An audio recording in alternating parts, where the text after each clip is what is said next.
Hey Fragrance Family, I'm Daver and I'm a fragrance bro. Welcome to day 3 of Rose Month. Really liking this month so far. Today we are reviewing Wild Roses by Mandy Aftelier, or Aftelier Perfumes. Really like this house, really like Mandy Aftelier's aesthetic. Really anything that she does is kind of has the Midas touch. She really has this way of, she really has this great talent and restraint and refinement when it comes especially to natural perfumes. And so smelling her line is really eye-opening to see what someone can do with natural perfumes. This is a fairly new release. It came out about a year and a half ago, something like that. And we got this sample from Mandy Aftelier, so thank you so much, Mandy.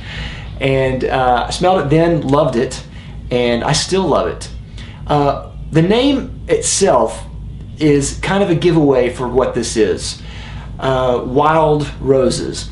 The thing about nature is wild and untamed.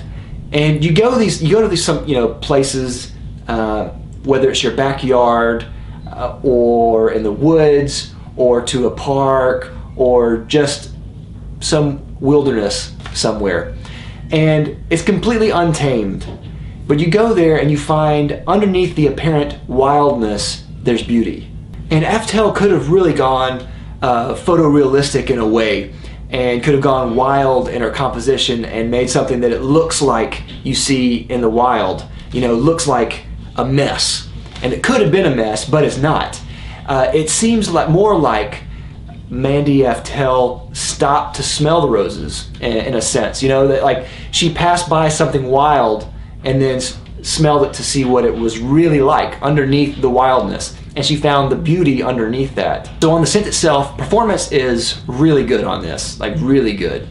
And the scent is a very rosy fragrance, and it is a rose paired with apricot and some vanilla at the top. And that by itself kind of lends itself to a little bit more fruitiness and sweetness to it. And there is kind of like this thorny type spice in there that I think is nice. And there's some patchouli in there, so once it dries you get to more of a patchouli base. But it's really outshined by just the gorgeous rose that it is. It's a little bit different rose that I'm used to. Like, it doesn't have like that soapy, very powdery connotation that a lot of the traditional rose scents do, and I love that about this. And it's sweet and syrupy and sunny. Like, it somehow captures the essence of like a sunlit backyard rose garden. Like, it really has like this very just sunny essence to it. It's just really gorgeous. I do find this a lot more wearable on a woman though, and that's my only downside for me as someone who's looking for a good rose.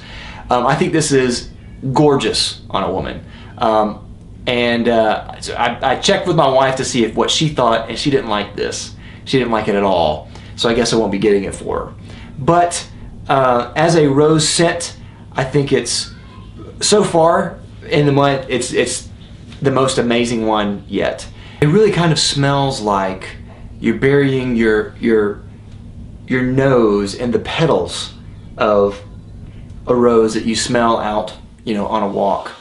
And it has like this really meditative quality to it. Like, I can't really describe it, but it's like, you know, some people say it's almost like a Zen moment or something like that, but it is really like this, it captures like a moment in time. It's just one of the most amazing scents. And Mandy Aftelier really did a wonderful job at this. I think it's in some ways like a revelation of perfume. It's like she captured the moment where you pass a rose and you want to stop and relish the moment. And that, I think, is amazing. I'll see you tomorrow.